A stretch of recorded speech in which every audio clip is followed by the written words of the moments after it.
Hi, I'm Nick Weir and I'm touring the country, meeting the country's wackiest motorists. And today I'm at Mallory Park to find what people who are members of the VSCC, that's the Vintage Sports Car Club of Great Britain, do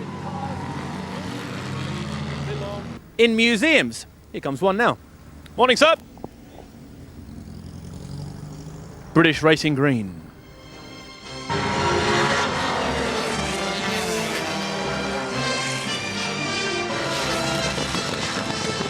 According to the official statistics, there are over 650,000 historic cars in Britain today. And it seems as if the various members of the VSCC who have travelled to Mallory Park with some of the nicest and historically most valuable examples have one thing on their minds: to try and lower this number by, let's call it, some spirited driving. Now, one of the categories who seem absolutely hell-bent on no-holds-barred competition is a three-wheeled Morgan class. We're in the paddock area now of all of the cars today. We're going to have a chat to Tony now, who's got one of the lesser powerful Morgan three-wheelers. Tony! Hi, can I disturb you for a sec? How are you? So, how did the practice go today? Oh, not too bad. It's running better than, it's running as I hoped. It isn't as fast as I would have hoped, but then it is a 66-year-old vehicle, and not too bad. How are the brakes on these things? Fairly casual. Really, not too much of it? Well, not too much, no. You have to be prepared to, I don't know, just put your foot down and hope. I'm not going to go for a ride with you. How's the handling? It's pretty good for what they are. There's enough power now to get the tail out around the long bend. Last year I was sawing at the big steering wheel, which is incredibly heavy. You only got about half a turn from lock to lock, so you're using your muscle on it. What sort of horsepower is this little motor? I should think there's probably getting something over 50 brake horsepower, but that's a guess. I hope it's more than that, but I've done some work on it. You can do some things on it. You can actually get a bit more. Engine possibly is. You could get to a stage where the JAP, pre-war racing engines are getting to. Are starting at, really. You can get probably the quickest one out here was capable of 140 mile an hour just about. He's got about 115 brake horsepower at the back wheel. Right, well, I've actually been told that I can have a go today, so they've told me that this is actually the T car, apparently, for this team. T car? These people are crazy. And so this is the one I'm going to be having a go in, and looks like it's going to be quite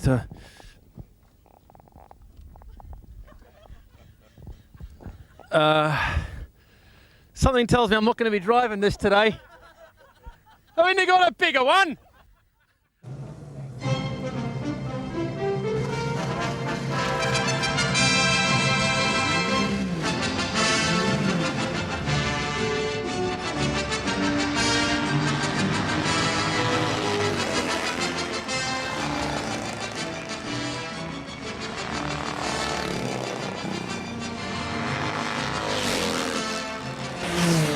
Now that I can see what 140 miles per hour really means when you've only got three wheels at most on the track, I'm not too broken-hearted about missing out on the racing.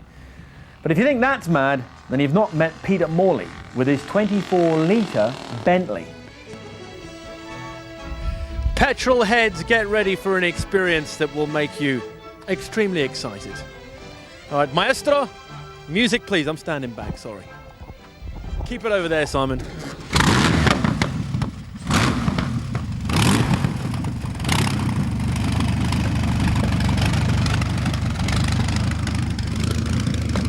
Can you give it a bit of a rev?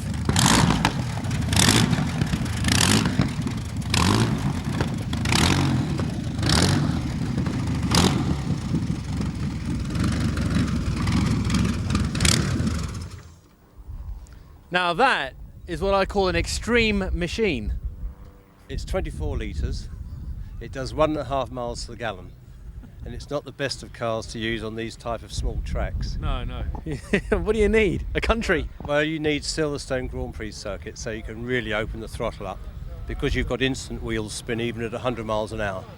Yeah, we were watching you go around in the practice. I mean, how long do the tyres last?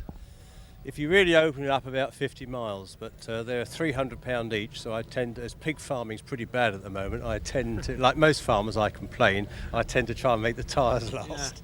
Okay, so that's the car. What about performance? What sort of speeds can you do? Well, we only use top. We start in second gear. We go from second straight to top to stop the wheel spin. And performance-wise, the acceleration's the big thing. Comparing it with I have a 308 Ferrari for the road, which is like an Austin 7 compared with this. Really? So it's pretty quick. 0 to 60 approximate? Well, it's Silverstone. It's blast off from second straight to 80 before you put it into top. So I wouldn't really know, but it's quick. How many 600 horsepower aero engine Bentleys are there still? None. None. This is unique. This is the only one? Yes. Were there more or just one was built? No, it was just a one-off. It's a superb machine. Thanks very much. Okay.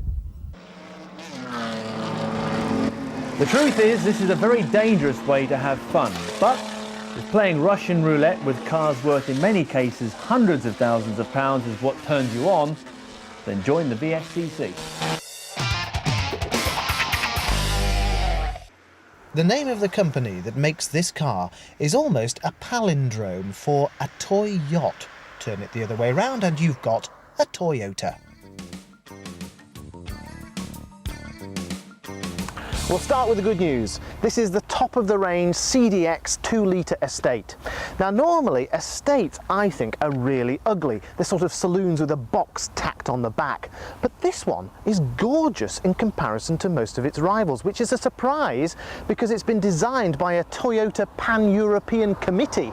Now, normally, as we know, committees give us camels, but not in this case. Look at this.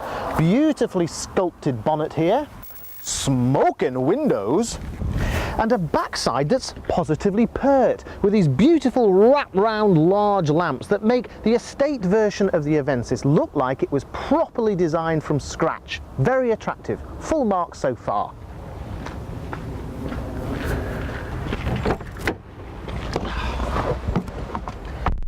Unfortunately, exhausted by their excellent efforts outside, this talented design team obviously took a break whilst Steve Boring Davis designed the interior. Look at this, acres of dark grey plastic, last seen on John Major's spitting image puppet, create an atmosphere with all the appeal of a wet winter's sky over Skegness. And look, hard grey leather seats add to the atmosphere of despondence, and those sassy smoking windows on the outside just add to the gloom on the inside. However, I believe that other interior colours are available. The Avensis is now amongst us so that the boring old Carina E no longer needs to be. It's being phased out this year. Meanwhile, Toyota have high hopes indeed for their new Rose. It's aimed at the upper medium sector of the market, wants to be a big player on the fleet buyers list, and is supposed to appeal strongly to young families as well. The engines have been reworked to be more responsive than the Carina E. They vary from a 1.6 litre 16-valve lean burn through a 1.8 version to 2 litres. There's also a 2-litre turbo diesel engine with electronic fuel injection, drive-by-wire throttle and an intercooler. I wish they'd sent me that one to try. Acceleration has been improved at lower engine speeds in the Avensis, and there's roughly 3% better fuel efficiency over all of the 4 new models. Meanwhile, back in the driver's seat, it's a perfectly pleasant and easy car to drive. The seats are very comfortable, they wrap round you extremely snugly, and unlike in a lot of cars, the headrests actually come forward and rest your head. And one thing I particularly like is the view through the large rear quarter windows. Now, the cheapest version of the Avensis is the S grade, but even that comes pretty loaded with things like powered front windows and mirrors, adjustable steering column, remote central locking and an immobiliser. Now, this is the top of the range, as I said earlier, so this one comes with a rather nice electric sunroof. It also has wood trim that clashes horribly with all the grey plastic. An extremely attractive CD tape and radio, along with a truly awful audio remote control. I mean, look at this little stubby thing down here. You need the dexterity of a magician to fumble your way around here to find anything useful. And then why bother, because the remote controls are so handily situated near the actual controls. You know me, I like a gadget, but only if they're actually useful. In the bad old days, it was how fast a car could go and how quickly it could get you there that sold cars. Today, it's how many mod cons come as standard, and of course, how safe is my family going to be? Well, the Avensis does pretty well in these departments. Toyota claims that this has the best safety features in its class. Driver and passenger airbags, of course. Front seat side airbags are standard too. What's more, the front airbags are larger than in the Carina. Anti-lock brakes are standard, better seatbelt mechanisms, and reinforced rear seat backs to stop flying luggage becoming a pain in the back. All good stuff.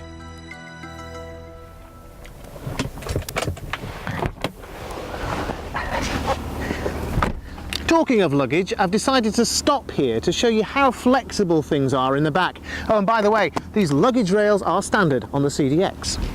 For a start, there's a deceptively large amount of space in the back here, and that's because it's opened out at the sides behind the rear wheel arches to give extra width.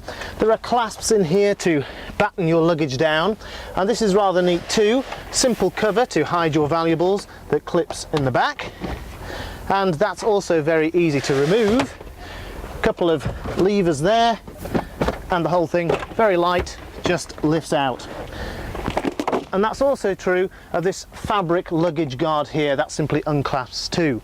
Meanwhile, in the back seats,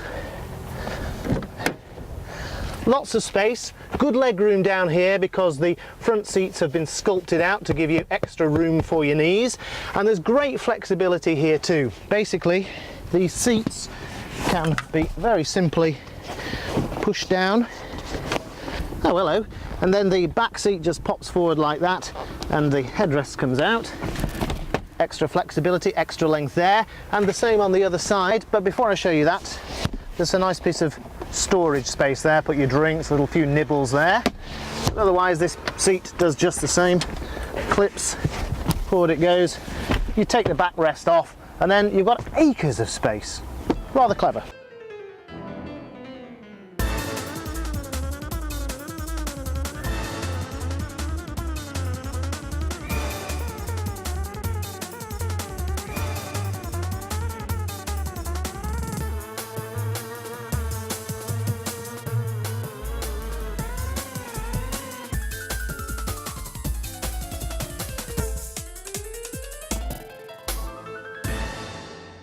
Overall, I like the design of this estate car, but it's not going to light any fires in the motoring world. It's a good machine, but its performance is as dull as the interior planes of plastic. The Avensis 2-litre CDX estate does 0 to 60 in about 10 seconds, has a top speed of 125 miles an hour and an average fuel consumption of 33 mpg, and it costs just under £20,000. The bottom of the range S-grade starts at £14,000. Now, Toyota compares prices and specs with rivals like the Vectra, the Mondeo and the Peugeot 406, and the Avensis comes out on top quite easily. However, at the time I was road testing, the Avensis was in a higher insurance class than the others because Toyota hadn't got round to sending the assessors a car to assess. Now that's one drawback I'm sure they'll remedy straight away.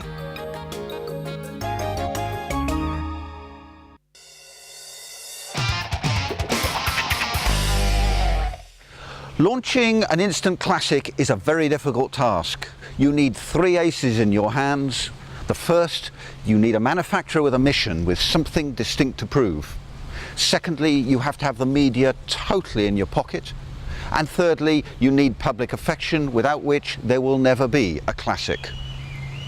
In the 70s, Citroën were distressed with just having a domestic reputation, so they bought Maserati. And as a result, they created the glamorous coupe, the SM. Beautiful body, headlights that turned with the steering wheel, all the technology you would hope for, along with the 4-cam V6 Maserati engine. The media fawned over it, which was all they could want for. Graham Hill, in a feature for me, even voted it as a future classic. And yet, It's stiffed as an icon. Now Honda are trying exactly the same thing with this new Integra. Over the years, they have been dogged with a domestic image. They make beautiful cars, they're all well screwed together, and yet attempts to become more glamorous have failed. In the 60s, they ran briefly a Formula One team, but that lackluster venture died away. They had the same exercise with their very beautiful supercar, the NSX, which is £70,000, but it failed to get public attention, even though the media again fawned over it. Now they're campaigning with all the PR skills they know with this Integra Type R. They're drawing in the media praise from all directions using a campaign that seems to be impossible to fail, and yet there's no certainty it will be a classic. They started by running a Group N, which is a virtually standard car, privately on 9 of Europe's race circuits, and they've collected 8 unofficial lap records. They've then used that information to bait us media. They've sent out press releases, and they brought this car into the country for one day. And the 4 lucky media, needless to say, were very grateful, and everything in print raved about it. The second ace appears to be working. They've sent press releases out announcing an extraordinary price of £19,500, which is the accurate price, unlike our rivals who were talking of £23,000 on air. They also referred in the same releases to the fact it was a privilege to drive it, just to make sure everyone that got in this thing was impressed. Naturally, TV gets special attention, and our rivals have obediently towed the line with unrestricted praise and glamorous pictures. We've no reason to spoil the party, and so let's go, cue the music.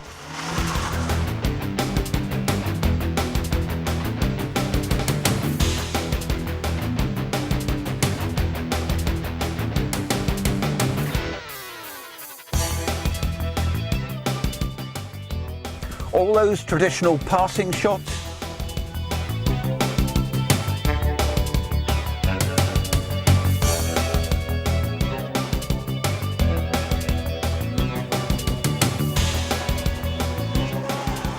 The expected flicking of gear knobs.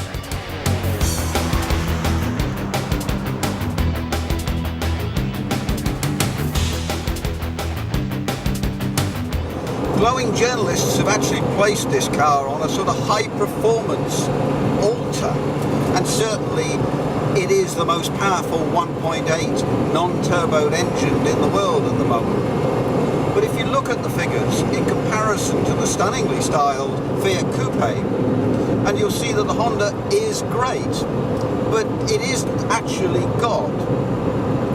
What is truly fabulous is the strength of this car. There are extra stress bars all over the place, and it is really rigid.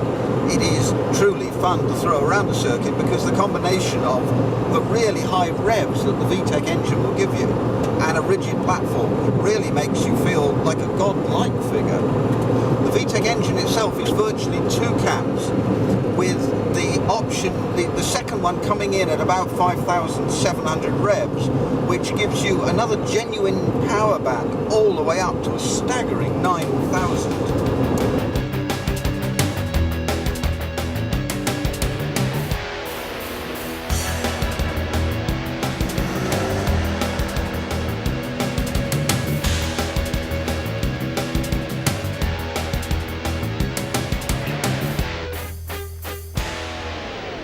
So what has Honda really been up to? The Integra range has been going in Japan for around 12 years and is really just a domestic range of cars. There's nothing important about them at all. This is the top of the range for Japan and again has been out for a while. Curiously enough, it's suddenly now launched here. And it doesn't really win any awards for beauty. It does have a huge tailgate and a huge boot, which does genuinely provide a large space if you're in the market for such a car. It's white, it boasts a fashionable spoiler, and that's pretty much the extent of it at this end. The white is meant to be reminiscent and celebratory of those Grand Prix cars from a previous decade. And the red, which you see embellished over the logos and the name, are actually meant to also be reminiscent. I actually was at Silverstone during testing with the original F1 cars. From my memory, it was actually orange. And at the front end, the important news, which of course is their VTEC engine. It's curious that, like with the Citroën, the important element is up front. This is a magnificent beast, and they should be very, very proud of the engineering that's gone into it.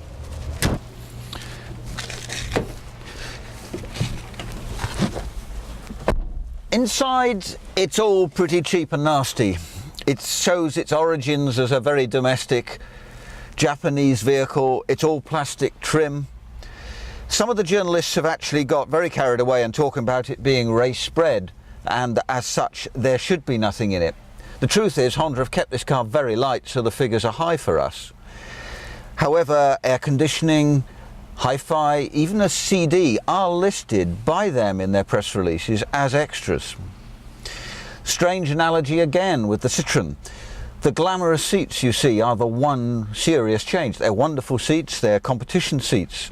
And like the Citroën SM that tried to make the interior look sexy that way, Honda have done just the same thing. Driving it, that's another matter. As you can see, this is Honda's engineering at the highest level. The big question is why?